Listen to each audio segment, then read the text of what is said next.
Hey there, it's Kari at StudioR12 Stencils, and today we are making a simple and classy project using one of our best-selling stencils and foil.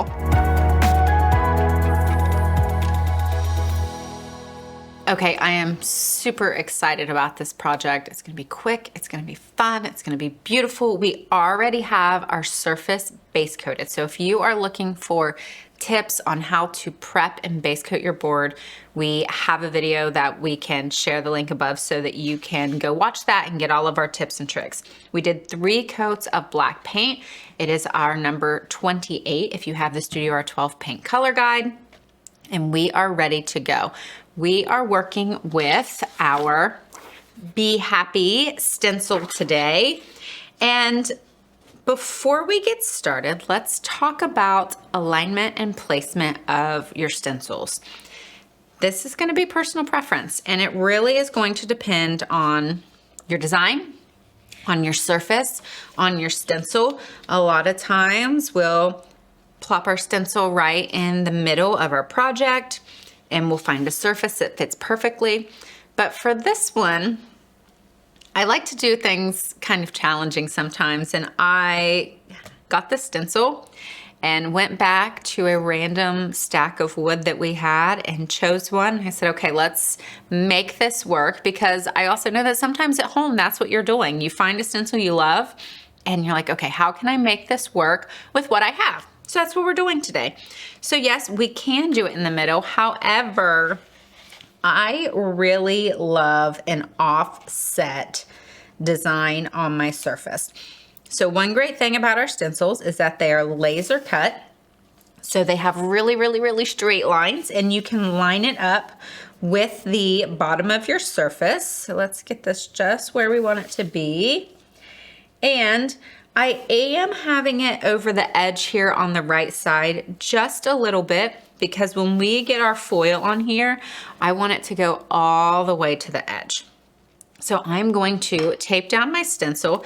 My surface is nice and dry because I have painted it and let it sit for a little bit. I'm gonna tape my stencil in one corner. Since our stencil is off the edge, we won't be able to do it in opposite corners unless you put it here on top and wrap it around. You could also, in this case, put it over here on the other side so that it's taped on 2 sides. All right, so we are using foils today. There's so many different color foils. I just grabbed these out of our little foil bin.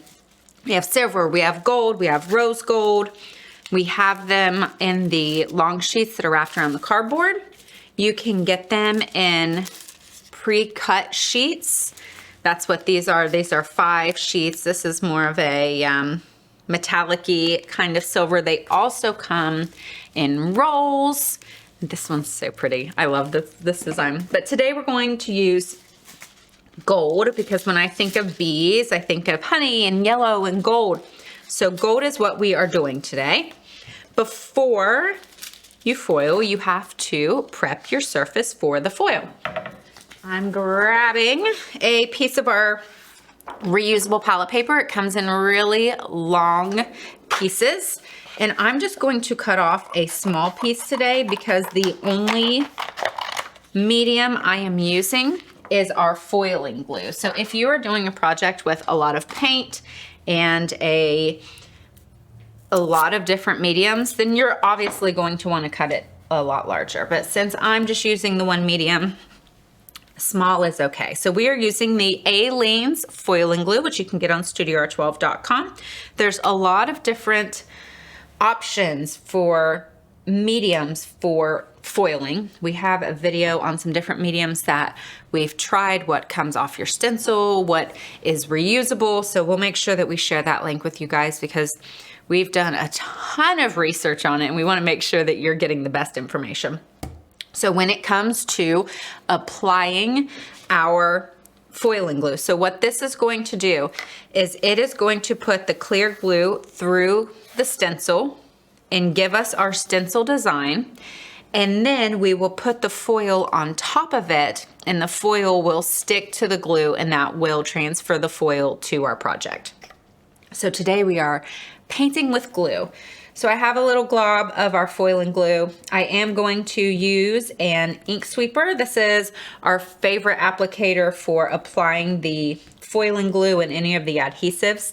And we like that it is long, so you can specifically choose where you want it on your project. So I did offload on this just because we have a really big glob of the glue, and I want to make sure it's not super wet, just like when we're using paint, because it could bleed under. So we have a little bit just on the edge, and I'm just going to go over top of our stencil just like we would with paint. And we are using a tapping motion, a pouncing motion, a stippling motion, whatever you want to call it. And you can start to see where the glue is. So when it starts, it is white. And then as it dries, it turns clear, but you can still see the texture of it. And once it turns clear, it remains sticky, but that's when you'll know when it is good to go that you can apply your foil. And I am holding down the stencil here.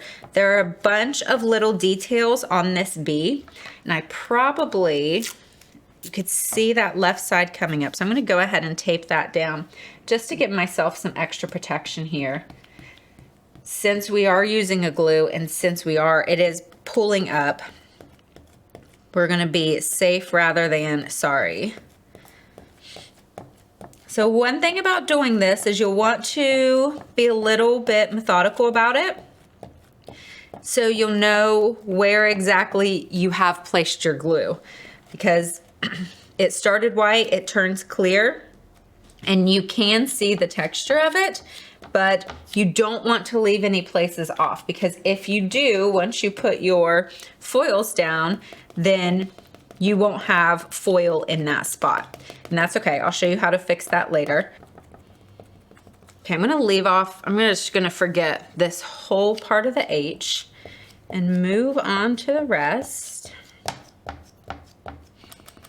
So I am noticing that I was being a little light-handed when I started with the B for getting the glue on the project. I'm always a little nervous. I'm going to have too much, but I can tell when I come to this P that I can see the coverage now. So I know that I'm using enough glue. One of the problems that I have always had with foiling is that I didn't know it, but I wasn't using enough glue, so the foil wasn't actually sticking. And when you're using the ink sweeper or our jumbo dauber, you'll notice, since I'm using 1 point, they're starting to get a little bit of a glue buildup along the edge of the sweeper, and that can cause some bleeding under issues. So you want to make sure that as you are adding your glue or your paint, that you are keeping an eye to make sure there's not buildup, because if you happen to put it on the toe where that is, then you can get some bleeding under. So one of the tricks that I learned from Patty is 2 layers of this glue. I've always only done 1 layer. So now I'm gonna go back and do a second layer. My first layer over here with the B is already dry and it is pretty sticky. The stencil is sticky and the B itself is sticky. So that is good news. That is exactly what we want.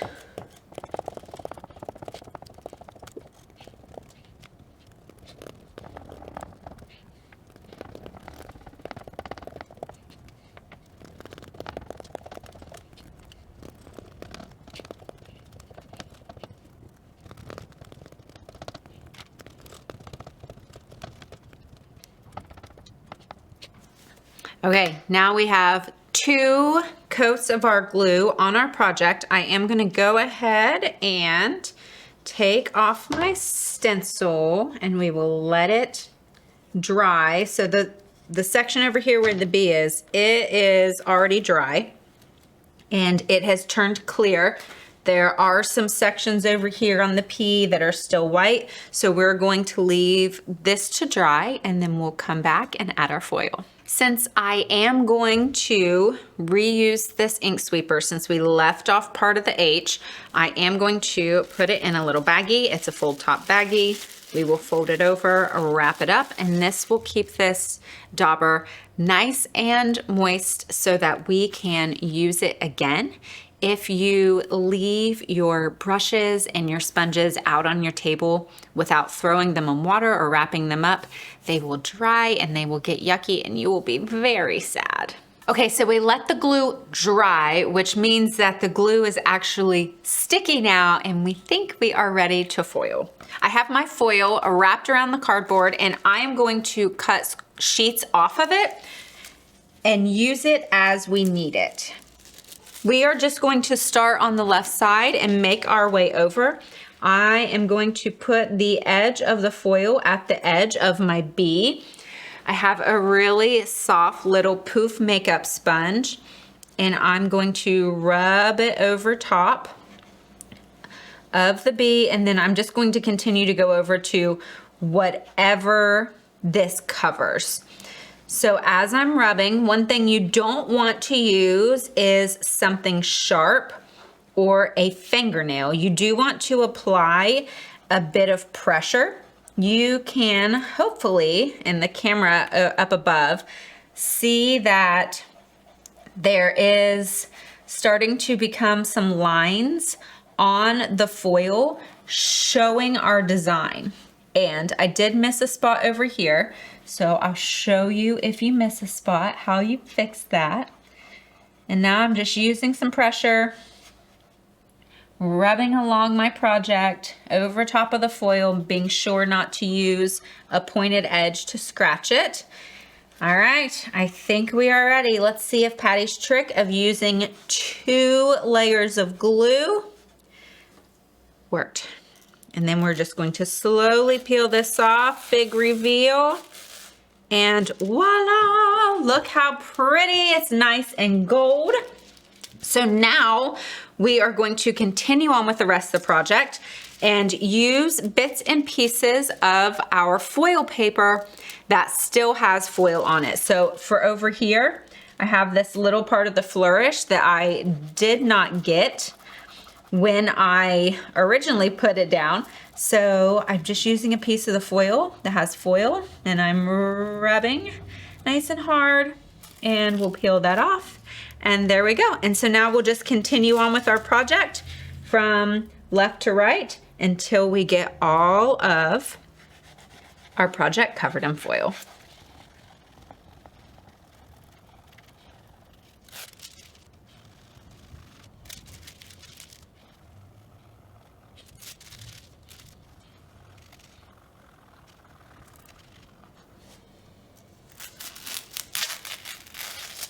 Okay, so when we talked about using areas of the foil that still have foil, you can see here on the foil that there are pieces that are still not see-through. The see-through pieces are the parts of the foil that are on the project. So as you are moving it along, you'll want to use the pieces that still have the gold that you can't see through to put your foil on your project. One thing I did notice is that I rub down here on the Y with a part that already had been used. So now there's some little transparent parts because the foil had already been taken off of that. So now I'm just going to go back and put it on top and then it's going to bring back some better coverage. So I'm just going to go over my project again, find any spots that may not have the amount of coverage that I like, which are likely still sticky because the foil did not go there. So that is something to think about, is as you're moving your foil along, you really do want to pay attention to where you have already applied the foil, where there is foil on your project or on your paper, so that you don't get any inconsistencies in your project.